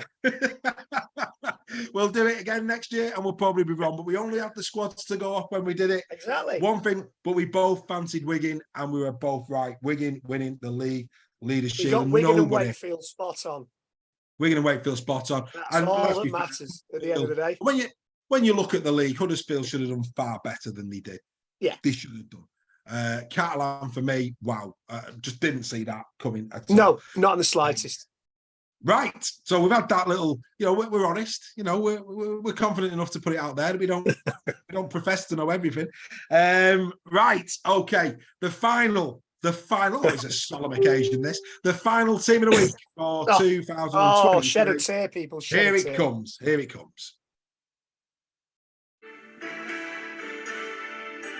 It's the final Super League Raw Team of the Week for 2023. It's round 27. Here we go again. And at fullback, roll over Freddie Stair, Michael Jackson, even Gene Kelly. As it's Jay Field with his twinkle toes, who yet again delighted the cherry and white supporters on the dance floor at the Leigh Sports Village. A man of the match performance, 3 from 3 now. The Warriors against the Leopards at number 2. The hat-trick man, David Fusitua, could not be denied our number 2 shirt this week. That said, when you're playing against Tigers who are in captivity, it's not really that big a statement, is it? Anybody can poke a big stick through a cage. And number 3, the form centre of Super League, Jake Wardle. This was the 7th game straight that Wardle has been on the score sheet for the Warriors, banging his 12th try of the season in the process. Dream Teamer 2023 and absolutely deserved at number 4. A man who must be very disappointed not to be joining him is Mark Percival. For us, this has been a strong and consistent campaign for Mr. Percival, and against FC, he let his try and kicking do the talking. Quality! And number 5, once again, is the myth, the legend, the colossal Ryan Hall. Forget the Flying Scotsman. It's this Flying Englishman who will continue to draw audiences to Craven Park in 2024. And surely now he is compared with the greatest wingers ever to have played our game at number 6. As Mal said in the Goonies, hey Mikey, you see Adrian? Well, if Mikey Lewis had seen Adrian Lamb at full time, he would have seen him sick as a parrot. It was all down to you, Mikey. This was a performance that was coming of age right at the right moment of the season. Well played, Mr. Lewis at number 7. For only the 3rd time this season, the Super League Raw Team of the Week has 2 halfbacks from the same team. Schneider and Lewis joined Sneed and Croft and Pearson May to have had this honour in 2023. Sensational! At number 8, perhaps one of the most exceptional years a prop forward has ever produced in Super League is capped with Tom Amone's 11th selection of the season. Is there a more deserving Man of Steel in 2023? Not from when we're standing. Outstanding stuff, Tom. At number 9, well, courtesy of Brad O'Neill, Darryl is not the only pal who has become surplus to requirements in 2023. The emergence of Brad O'Neill has certainly been a factor for the impending departure of Sam Powell, and this performance highlighted why at number 10, a man who will be on his way to the Wigan Warriors at the end of the season is Sam Walters. He had a brilliant game against the Castleford Tigers, assured on both sides of the ball, showing his quality every single time he goes on the field. Another astute signing for the Warriors for 2024. At number 11, the man who lifted the league leaders' shield and lifts his side week in, week out. Yes, it's Liam Fowler, who yet again is a dream teamer, and it's no wonder why. Clinical in defence and with ball in hand, Fowler is the very description of a second row forward in Super League. We salute you, sir. At number 12, it's been a while, but welcome back, Myman Meakin, to the second row where you belong and to the Super League Raw team. Whilst 2023 may not have been vintage McMeekin, he's not your average bottle of plonk, is he? And at number 13, and on debut, oh, it's Geordie Crowther. When Warrington signed him, social media went into meltdown with supporters disappointed. Ironically, Crowther has silenced them, and those very same supporters are now begging him to say, never judge a book by the shelf you pick it from, ladies and gentlemen. This is your team of the week for round number 27. We'll see you next year. Bye for now. So there it is, the team of the week for round number 27 is in the record books. There it is. Wow, what a season. 27 of those little beauties have been, and they have gone. Not had the chance to compile who has appeared the most times. Simone will be certainly high on that list. I'll do that for next week. Sure he will be, mate. Sure he will be. But there it is. And your man, you mentioned him, Geordie Crowther, deservingly loose forward of the round. Absolutely sensational against the Huddersfield Giants. Yeah, what a good player. What a revelation. Can't say any more than that. He's silenced a lot of critics. There's a lot of Warrington Wolves fans, mate, who owe that man an apology. What happened on social media when he arrived was an absolute disgrace. Now they want to keep him. And as a Warrington fan, do you know what? You couldn't blame the lad for putting 2 fingers up to the lot of them. You really couldn't. No. He's not. He wasn't named in amongst the players who were leaving, though. So I'm wondering. No. I'm wondering. Well, let's hope he does. I mean, he's a quality player, but again, like I said there in the video, don't judge your book by the shelf you take it off. Exactly. You know, he's a good ball handling loose forward. Yeah, really good player. Got a lot of talent. What a lot of teams need. Absolutely. So yeah, there it is. Of course, the halfback combination, the same team, only the 3rd time that's happened this season. Myman Meakin, I mean, he's been an ever present for the last 2 seasons, really, in and around our team. We've not had many appearances this year, but really good. No, he's been playing at prop though, hasn't he? He's been playing at prop, true, and it's prop to second row is completely different game. It is, mate. And I don't think fair play to him to put his hands up, but he's not a prop. He's a class second rower. He is, mate. I mean, he's a good prop, but he's a class second rower. I think, mate, he's dynamite. I think for me personally, he's got too much ball handling skills to his game. He's wasted at prop. Yeah, he needs to be on the edge. Yeah, because he's got a lovely run. He's got the bulk to pierce a line, and his offload, mate. Yeah, superb. Yeah, one of the best in the game at the moment. Yeah, I agree with you, mate, 100%. So there it is, the round 27 team of the week. We've enjoyed those over the course of the season. Right, okay, round 27 predictions. This is where it was, and I can announce that the man on the screen, Mr. Nixon, got the best score of the week. Oh, yes, he did. There you go, Gregory. You got the best one of the week. Here it comes. The table. This is how it looks. You're still bottom, but you're right back in it.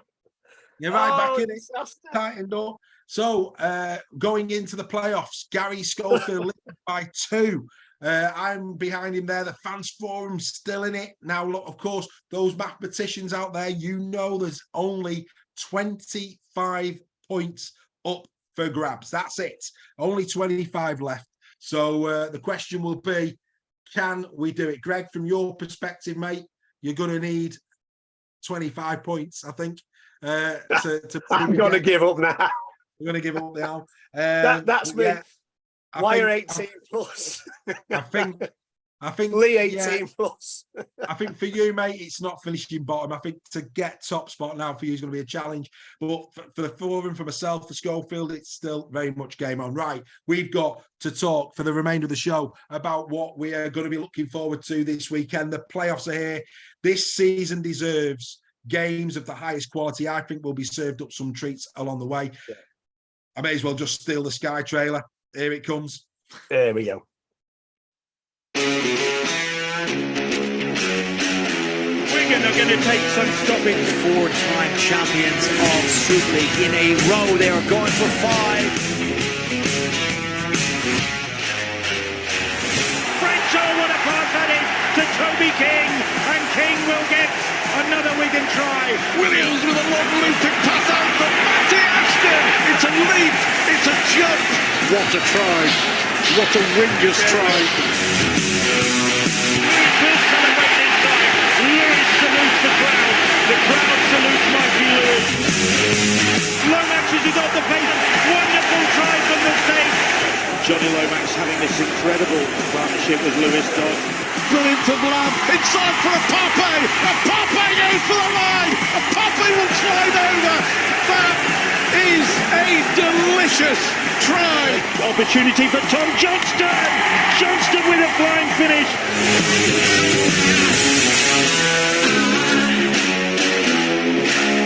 So there you go. It all starts this weekend. What a season we have had.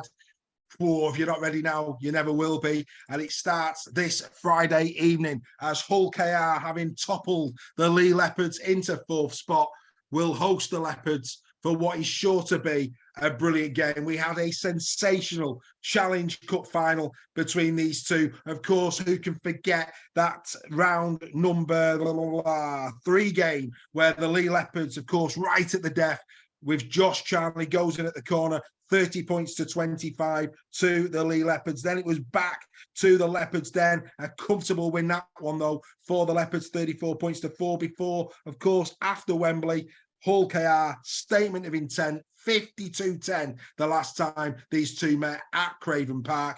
It's in the balance. It really is. KR momentum. Leigh, if they can just find the energy to go again the way they have done all season, this could be, quite simply, the finest piece of entertainment on a Friday night that anybody could watch. It's got all the hallmarks of an absolute classic, hasn't it? Yes.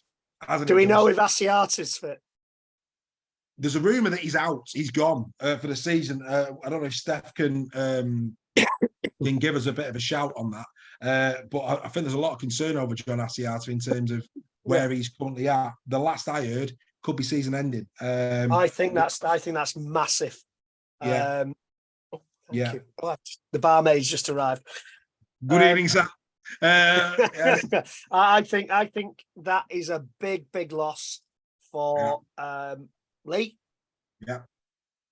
I think Hull KR are desperate to atone for the Challenge Cup final. Yeah. And our Leigh friends are not going to like me and they're going to fall out with me. But I think KR are going to win this 9-17. Right. Steph's in the chat. Hardacre out. Asiata plays. Right. Okay.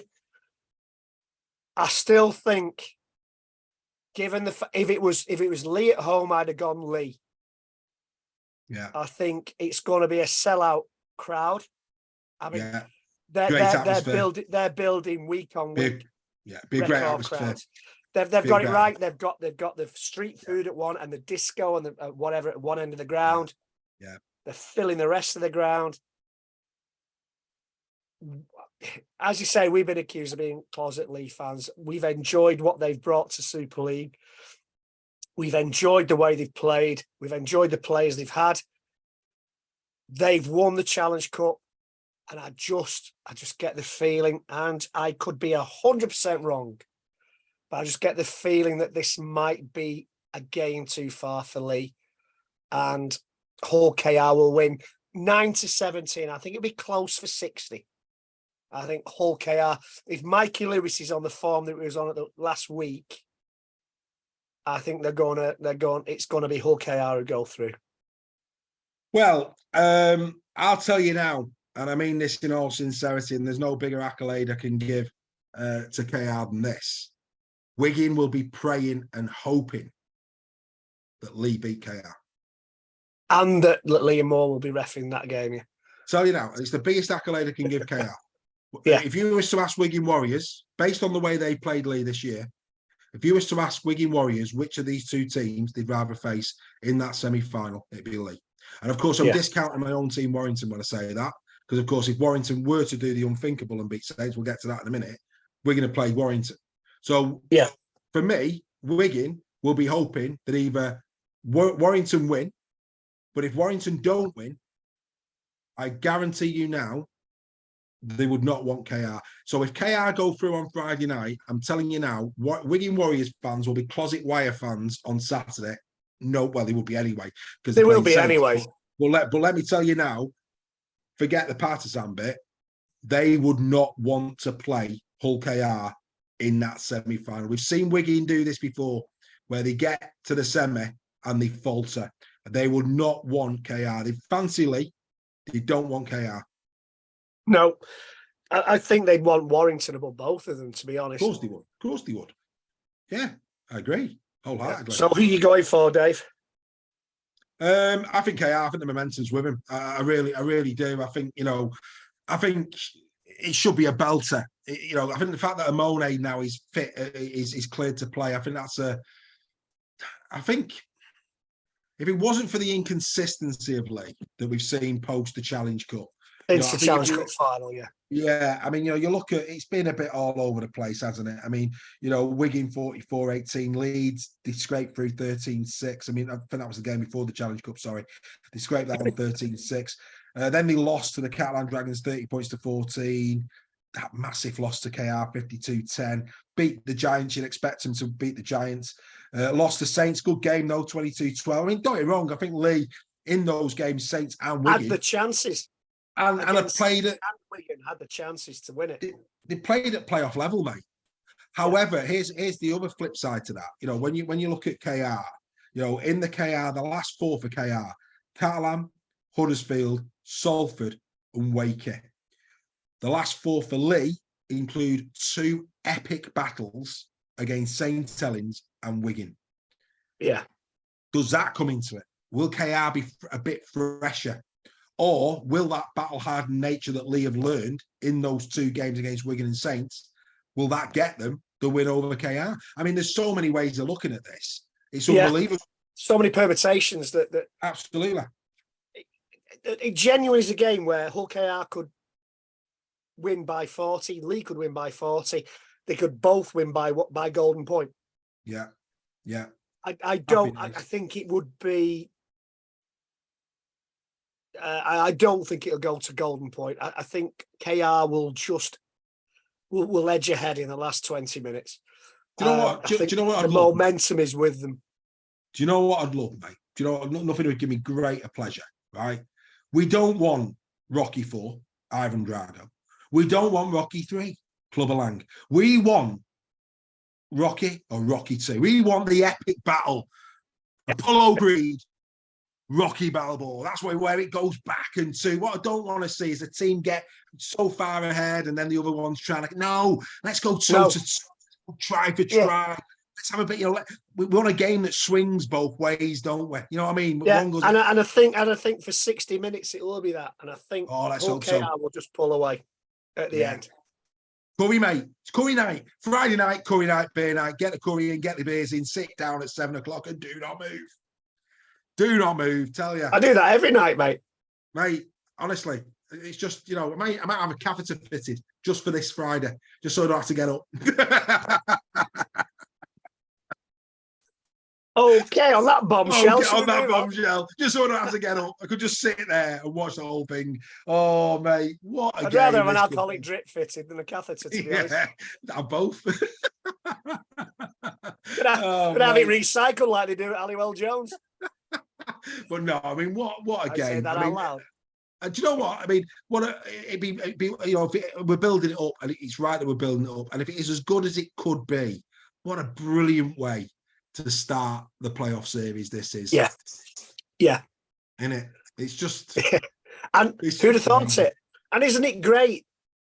Isn't it great that it's HKR Leigh? Isn't that brilliant? Isn't that great for the game? It's absolutely brilliant for the game, I think. Mate, it's not the same old names. It's going to be fascinating. Right, okay, so I'm going to go KR 9 to 17. Did you go KR 9 to 17? Yes, I did. You did, right. Let me just get these written down. Right, let's go. Not that this is going to count for anything, but who's going to be man of the match then? Mikey Lewis. I think Mikey Lewis is going to produce. Yeah. Does that get me extra points to get me off the bottom of them, right? No, brilliant. Not at all. Right, Tom Mahoney then. KR 9 to 17. KR 9 to 17. Right, let's get into the feed. What the boys and girls saying before we move on to the next one. Let's have a quick look as I drop my pen. Anybody gone big in here? Let's have a quick look. We've got. Oh, that was a long way down. KR Darren Celestico says KR win Friday. They'll beat Wigan week after. Steph Sale KR 1-8, so going against his team. Joel thinks Leigh could do it. Graham Parrish is going KR by 8. Good away record. Kevin Ogden's saying, yeah. So yeah, I mean, again, not much. Yeah, David Pye there saying home advantage will play its part. I think in the main, mate. I think the balance with the forum we were watching is edging KR's way the way we are. But you know what? Don't count out the Leopards. Do not. And do you know what? I won't be disappointed if Leigh win it 9 to 17. It's the kind of season it's been, which has been great. I think. No, I agree. And of course, if the Leopards were to beat KR, I'm sure it'll be emotional scenes at full time with the likes of Sean Kenny Dowell, of course, hanging up his boots. So that's going to be another one. Speaking of players hanging up their boots, one Mr. James Roby will be hoping and praying that the man that's replacing him doesn't score the winning try at the totally wicked stadium to put Warrington Wolves into the semis. Imagine that! Oh, the heartbreaker, the totally wicked. Woo-hoo-hoo-hoo. Can you imagine that? Dance Clark. Ooh. I dance. I believe you're climbing Snowdon. I am. Yeah, you just wouldn't let him leave it. The wife, unbelievable, mate, isn't it? Yeah. Schoolboy error, sir. I know. Schoolboy error. Mate, what can I do, mate, for charity? All that. If I could get out of it, there's no such thing as charity. No, there is. When I just thought my phone works, mate, at that height because But yeah, unbelievable. Yeah, mate. If we win, you'll hear me screaming from. Yeah, I know, mate. I'll tell you what I'll do, mate. I'll take what I might do is take a Warrington flag with me and put it on the top of Snowdon. Do that, mate. Do that. I'm a picture took. I can't believe it. I'm devastated, but hey, it is what it is. I heard you've got an awful ankle injury that'll stop you from climbing Snowdon. Yeah, there is that. But will not mean you miss going to the game, sir. It's a dreadful injury. Going to the grand final, whether my team are there or not, and I'm not going. It's just you couldn't have believed it, mate. You really couldn't. What a game! What a game! This one is going to be. I'm in tatters now, just thinking about it. Right, look, let's look at this. So Saints and Warrington, they've played each other 3 times this season. Of course, Saints have won every single one. The first one at the Halliwell Jones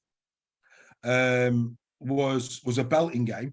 It was the first game at their place. It was, wasn't it? First game we played Saints was at their place, and they won us by 28-6. That was the game where, if you recall, Saints were, as you rightly said already on tonight's show, were big injury issues, and Warrington on paper should have gone there and done a job. Lost 28-6.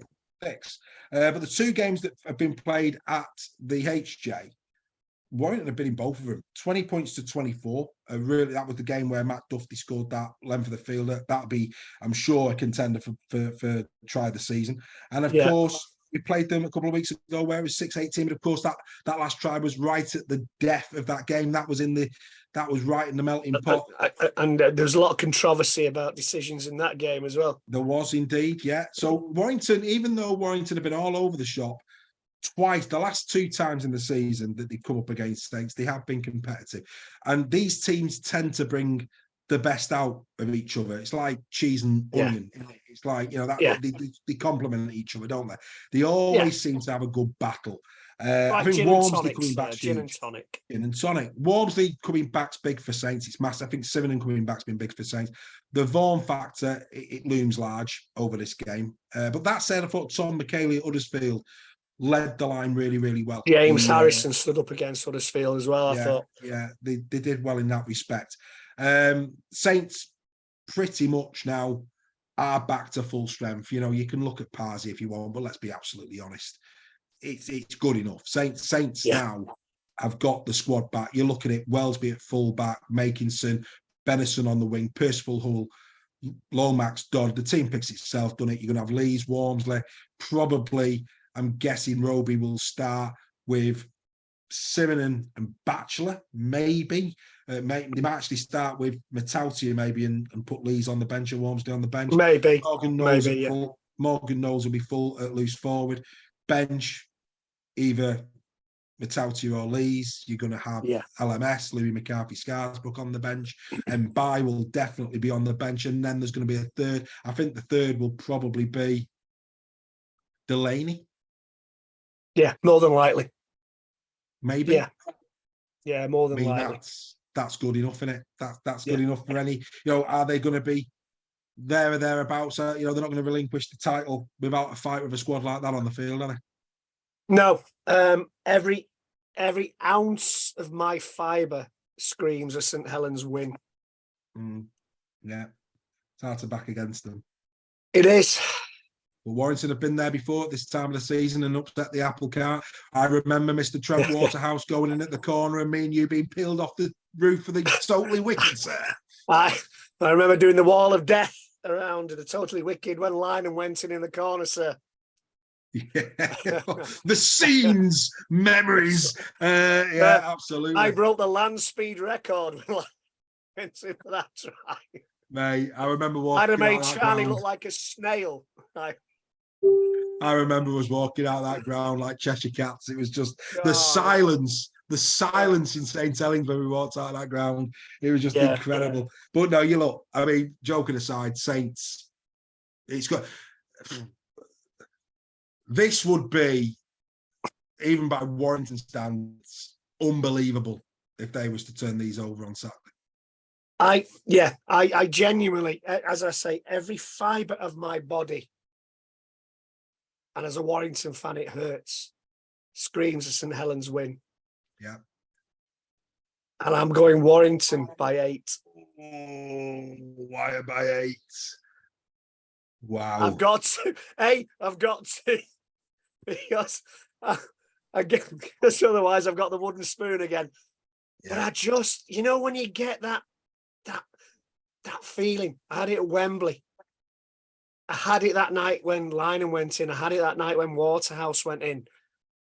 I've just got that feeling again. And I think you're right. I think Daz Clark is going to waltz under the posts with 30 seconds to go. Mate, that would just be huge, wouldn't it? I think for me, I can't. You know, I'll wake up every Saturday morning. I can't back against. I'm not going to back against Saints. I think Saints 1-8. I'm just hoping it stays that close that it is a 1-8. I'm going to go for it because I have to, because otherwise I wouldn't. Yeah, of course you do, mate. And but I genuinely just have a feeling. I've gone to that stadium so many times this season. Yeah. For men and for the men's and the women's team, and seen us get beat. Yeah. On the balance of probabilities, we have to win one. And if it's this one, I will be celebrating long and hard. Mate, this is the mad thing, isn't it? This is the mad thing, isn't it? Yeah. That it doesn't matter that Warrington have lost 3 games against Saints. No. If they win this game, it's the only game that mattered. Yeah. It's the only game that mattered. And that's it. All those bragging rights that Saints have had all season where Warrington are concerned, they count for nothing after this game if they lose. Count for absolutely. Like I say, every fibre in my body says Saints win and Saints win comfortably. It's just that little voice saying, you know what? And I've got to go with a little voice. And I will do. I mean, the scenes at full time would be unbelievable. I mean, Roby and LMS. I mean, you know, imagine Roby and LMS. Oh, dear me. But yeah. And you know what? That could be a factor. I agree. They both could overplay. The emotion of it could be a factor. The emotion of it could get to them. Yeah. Could get to the whole team. Because we're going to have a game. We're going to have the whole Sky thing about watching Roby walk down the side of the pitch in slow motion when he's substituted, and Bill Arthur will be in tears. Well, I'd dread to think what Bill Arthur will be doing. Yeah. That's if he gets Roby's name right, you know. They'll probably call him Robson, won't he? But anyway, but that's another story. But look, hopefully these 2 games set us up for a great series, and then of course the semis come next week. It's going to be outstanding, absolutely outstanding. Right, what are you going for? What's your prediction? I'm going Saints 1-8, mate. I'm going Saints 1-8. What's again, the forum saying? Beautiful Wire. Some are saying that, you know, they're overconfident, telling this is Wire's moment. Some going Saints by quite a score. Kobe McGilvey saying Saints by 19. He sees it going right out there. So yeah, a lot of love for Saints. Some by big numbers. David Pye saying Saints by 20. Could be right. Wouldn't surprise me in the slightest. Could be right. Right, okay, get yourselves in the chat right now. Who's your player of September? We gave you some choices earlier in the show. Who is your player of September? 1 to 13 was shown earlier on this evening. Greg, who is your player of September? I'm going for Miski. You're going to go for Abbas Miski? Yeah. Right, okay, that's your shout. Okay. Anybody for any more before we announce it? Let's give them time. Steph's gone Mikey Lewis. He's in the chat. Tom Amone, Robert William Higston. He's seen Tom Amone's name coming out. Of course, Tom Amone has won one already this season. I think that was he has. June, July, something like that. I think it was around that time. Ryan Birch is saying Amone for him in the month of September. Okay, which is interesting. James Bell, not an option, David, but thanks for playing. Morning, Dave. Good afternoon, sir. Right, okay. Because time is running on, our player of the month for the month of September is Mikey Lewis of Hull KR. Outstanding over the month of September. You know, 2 tries, 8 assists. Incredible. Tackle bust, 25. Look at the size of him. 25 tackle busts, incredible. 9 clean breaks, 521 meters, 8.6 average. It was either him, Miski, or Wardle. They were the 3. Miski, Wardle, and Mikey Lewis. They were the 3 that, when you look at it, have had a sensational September. But to share the love, and because he actually deserves it, of course he does. We're going Mikey Lewis. Right, outstanding. Well, that's us for another week. What a week. We've got through so much there tonight. Next week, let's just have a quick recap. We will be doing highlights for the playoffs, the first 2 playoffs. We will be announcing our dream team of 2023. Well worth a little watch, that one, when that one comes out as well. We'll also be looking back to see who's featured the most in our teams of the week. So we'll have a look at that. And don't forget the time to vote for your favourite try of 2023 from rounds 1 to 27. We've picked out the best tries. It is going to be a glorious, I think it's almost 4 minutes long. Glorious. Good Lord. Good Lord. It's an absolute feast of tries that we put together for you next week. And you will have the opportunity to tell us which one was your favourite. If you could vote, which would you vote the number 1 try of the 2023 season? As you know, we do this for the love of the game. Greg, sir, as always, enjoy me Tuesday night. And I do apologise for the rants this evening. Most enjoyable. It's because I'm passionate about the game and I want to see what's best for the game. Absolutely. So I apologise, people, for ranting, but hey. As we all do. Enjoy your rugby this weekend. Indeed. Here they come. The final the final league tables for the key KPIs in rugby league. The league tables are over. We've already announced who's won the top spot in each of these. But anyway, here they come. Here's the full league tables. We will see you at 8 o'clock next Tuesday for more Super League Royal Weekly. Bye, everybody. See you guys. Have a great week.